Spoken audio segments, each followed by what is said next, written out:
You have a choice that when you get up in the morning and you walk in these doors, you have a choice to say everything about what I do today is going to be excellent. Everything I do today is going to be awesome. Why? Because I stood up in that gym and said, I am going to be awesome this year.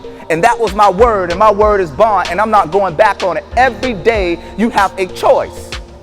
My question is, from this day forward, are you going to make the choice that you're going to be awesome? Are you going to make the choice that when I walk into this class, I know my friends want to act out, but I can't. I can't because I'm doing this for my mom and I want to make her proud.